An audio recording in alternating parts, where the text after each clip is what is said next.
नाज़रीन अस्सलाम वालेकुम। आप देख रहे हैं सियासी टीवी। कौमी खुनाई में आप सबके इस्तकबाल है। मैं मोहम्मद सिद्दीक। सबसे पहले सुर्खियों पे एक नज़र डालते हैं।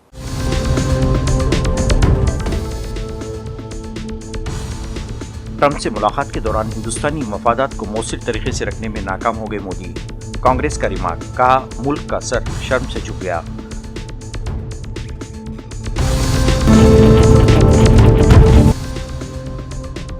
इसराइली वजीर के रिमार्क्स पर जयराम रमेश की तनकीद, कहा बीजेपी हुकूमत की इसराइल से दोस्ती हिंदुस्तान के लिए साबित हो रही है तबाहकुन।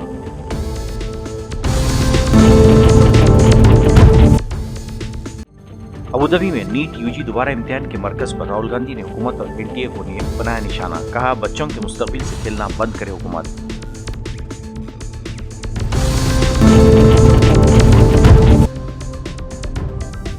हुकूमत ने 16 दवाओं पर लगाई फौरी पाबंदी, सुप्रीम कोर्ट की हिदायत के बाद वजारत सेहत ने उठाया बड़ा कदम। नहीं थी सुर्खियां, अब खबरों की तफसील पेश है। कांग्रेस ने कहा कि हाल ही में G7 ममालिक के इजलास में शिरकत के लिए गए वज़ीर-ए-आज़म मोदी ने अमरीकी सदर डोनाल्ड ट्रंप के साथ बातचीत की है, लेकिन इस मुलाकात के दौरान वो हिंदुस्तान के मफादात से जुड़े अहम मसाइल मौसर तरीके से नहीं उठा पाए और इससे आलमी सतह पर हिंदुस्तान के वक़ार को नुकसान पहुँचा है।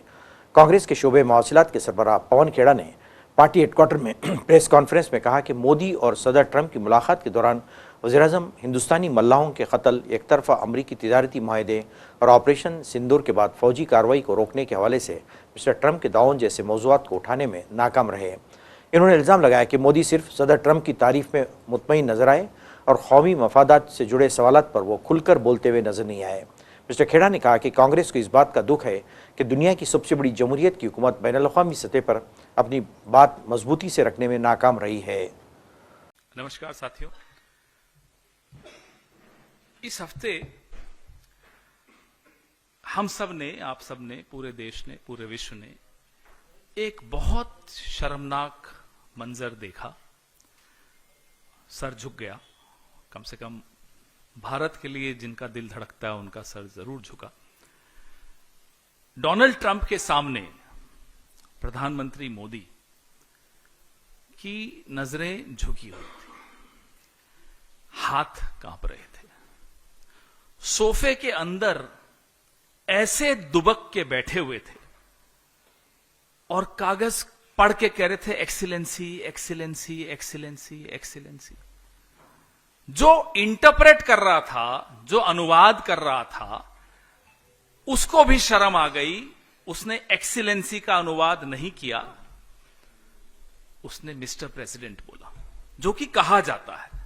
ये एक्सीलेंसी कौन होता है साहब? खैर, लग ही नहीं रहा था कि 150 करोड़ नागरिकों का प्रतिनिधि बात कर रहा हो किसी राष्ट्राध्यक्ष से। ऐसा लग रहा था कि एक कंपनी का एजेंट अपने मालिक से बात कर रहा था। बहुत शर्म आई, बहुत दुख हुआ, बहुत गुस्सा आया। ये एक आजाद देश है। हमने देखा इंदिरा जी को, हमने देखा राजीव जी को, हमने देखा नरसिम्हा राव जी को, हमने देखा अटल बिहारी वाजपेयी जी को, हमने देखा डॉक्टर मनमोहन सिंह को। हमने किसी को ऐसे झुकते हुए नहीं देखा, ऐसे सरेंडर करते हुए नहीं देखा, ऐसा कॉम्प्रोमाइज करते हुए नहीं देखा। तो जो इस हफ्ते हमने ये नजारा देखा, मुझे नहीं लगता हम आसानी से भूल पाएंगे। हमारे 3 निहत्थे नागरिकों को, सेलर्स को, सरेआम अमेरिका ने उनका कत्ल किया। Our 3 innocent sailors were murdered by America. Just a few days ago, not in the past, few days ago. Donald Trump ने खेद तक व्यक्त नहीं किया। President Trump did not regret, forget apologising, regret नहीं किया, खेद व्यक्त नहीं किया। क्यों करेंगे साहब? एजेंट तो दुबक के बैठा हुआ है। एजेंट की पीठ थपथपा दो, तारीफ कर दो, फूल के कुप्पा हो जाएगा और कुछ नहीं बचा। तो अरे साहब, आपकी त्वचा कितनी अच्छी है, यह आपकी गोरी चमड़ी का राज क्या है? उसी में खुश हो गया एजेंट हमारा। वीको, वज्रदंती, आयुर्वेदिक क्रीम या जो भी लगाते हैं हमें नहीं मालूम। अरे क्या मजाक है भाई, 3 नागरिक हमारे मारे गए, आप अपनी तारीफ सुनकर वापस आ गए। कांग्रेस ने हफ्ते को इस्राईली वज़ीर-ए-आज़म के हालिया तबसरे पर मोदी हुकूमत की खामोशी पर तनकीद की और पार्टी के सीनियर लीडर जयराम रमेश ने इल्ज़ाम लगाया कि इसराइल के तई नई दिल्ली का रवैया मगरबी एशिया के एक नाजुक मोड़ पर हिंदुस्तान के कौमी मफादात को नुकसान पहुंचा रहा है। सोशल मीडिया प्लेटफॉर्म एक्स पर एक पोस्ट में मिस्टर रमेश ने अमेरिका और ईरान के दरमियान हाल ही में तय पाने वाले मुफाहमतनामा MOU का हवाला दिया और कहा कि इस माहदे को, जिसका दुनिया भर के ममालिक ने मोहतात खैर मकदम किया है, मुसलसिल संगीन चैलेंजेस का सामना है। कांग्रेस रहनुमा ने कहा कि अमेरिका ईरान MOU, जिसका दुनिया भर में मोहतात खैर मकदम किया गया है, इसे कई खतरात का सामना है, जिनमें सबसे अहम खतरा इसराइल की तरफ से है।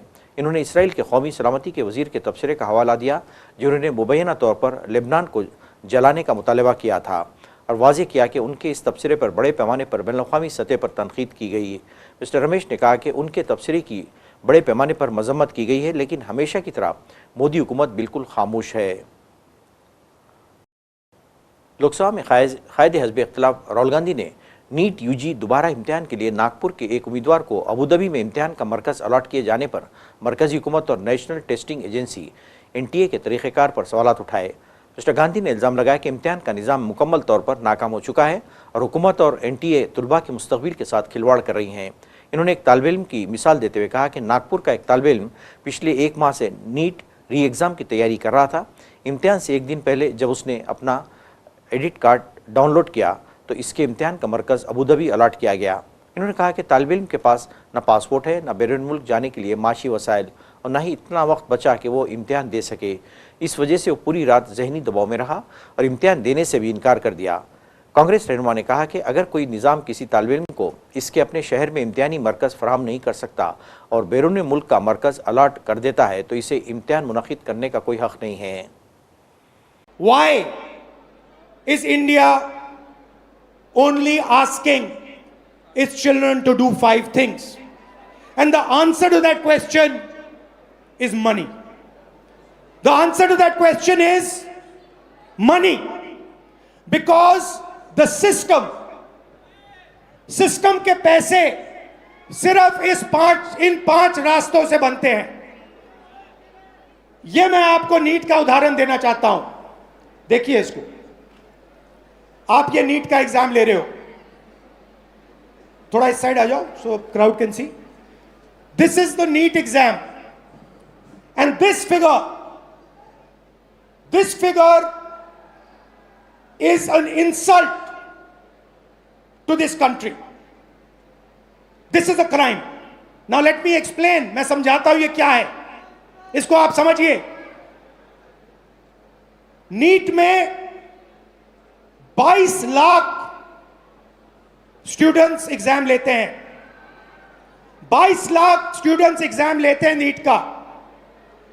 उनकी फैमिलीज में से, आपकी फैमिली में से 1.32 लाख करोड़ रुपए हर साल लिए जाते हैं। 1,32,000 करोड़ रुपए 22 लाख परिवारों के जेब में से खींचा जाता है। भाई और बहनों, जितना पैसा एक साल में ये 22 लाख लोग देते हैं, उतना ही पैसा हिंदुस्तान की सरकार अपने पूरे के पूरे एजुकेशन बजट में डालती है। 22 लाख लोग एक एग्जाम के लिए एक साल में उतना पैसा देते हैं जितना हिंदुस्तान की सरकार अपने पूरे के पूरे एजुकेशन बजट में डालती है। आप सोचिए इसके बारे में। बट बात यहां नहीं रुकती, बात इससे बहुत आगे जाती है। यह देखिए, 5 सबसे बड़े एग्जाम, यह आपका सपना है। यहां पे जो भी युवा आए हैं, यह आपका सपना है। SSC, UPSC, RRB, JEE, NEET. These are your dreams. 2 crore students take SSC, 5 lakh students UPSC, 3.58 crore students RRB, 15 lakh students JEE, 22 lakh students NEET. Most of the people who take these exams, most of them will not go through. नायब sir जमहूरिया CP Radhakrishnan, वज़ीर-ए-आज़म मोदी और वज़ीर दिफा राजनाथ सिंह समेत मुख्तलिफ लीडरान ने sir जमहूरिया Draupadi Murmu को उनकी सालगिरह पर मुबारकबाद पेश की। उनकी दराजी उम्र, सेहत और खुशहाल ज़िंदगी के लिए नेक ख्वाहिशात का इजहार किया। राधाकृष्णन ने हफ्ते के रोज़ सोशल मीडिया प्लेटफॉर्म एक्स पर सर मुर्मू को सालगिरह की मुबारकबाद देते हुए लिखा, सर जमहूरिया द्रौपदी मुर्मू को दिल की गहराइयों से यौम पैदाइश की मुबारकबाद। सदर मुर्मू जी हमेशा महरूम तबक़ात के हुकूक़ की वकालत की है और ख़ुद को कौम की खिदमत के लिए वक़्फ़ किया है। जामे तरक्की और समाजी बहबूद के लिए इनकी गैर मुतज़लज़ल वाबस्तगी मुल्क भर के लोगों को मुतासिर करती रही है। सेहत और ख़ानदानी बहबूद की मरकज़ी वज़ारत ने बड़ा फ़ैसला लेते हुए 16 दवाओं की मैन्युफैक्चरिंग, फ़रोख्त और तक़सीम पर फौरी तौर पर पाबंदी लगा दी है।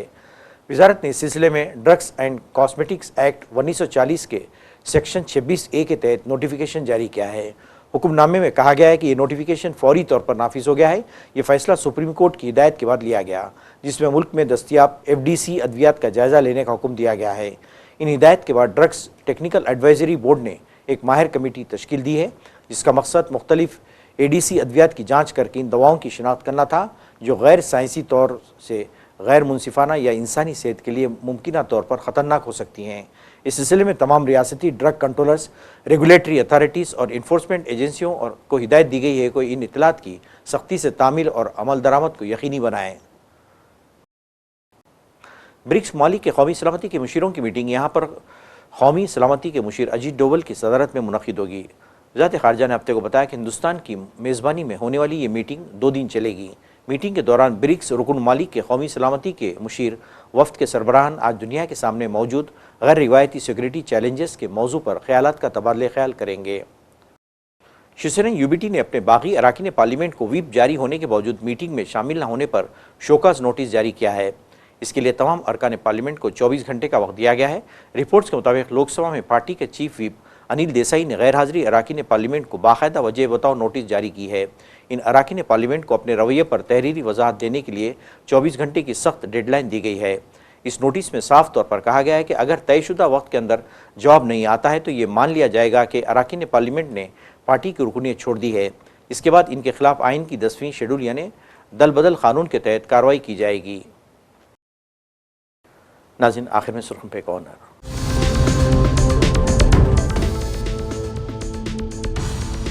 ट्रंप से मुलाकात के दौरान हिंदुस्तानी मफादात को मौसर तरीके से रखने में नाकाम हो गए मोदी। कांग्रेस का रिमार्क, कहा मुल्क का सर शर्म से झुक गया।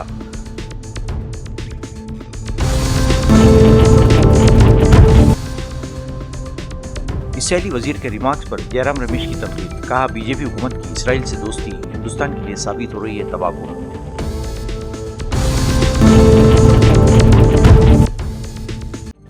अबूधाबी में नीट UG दोबारा इम्तिहान के मरकज पर राहुल गांधी ने हुकूमत और NTA को बनाया निशाना, कहा बच्चों के मुस्तकबिल से खेलना बंद करे हुकूमत।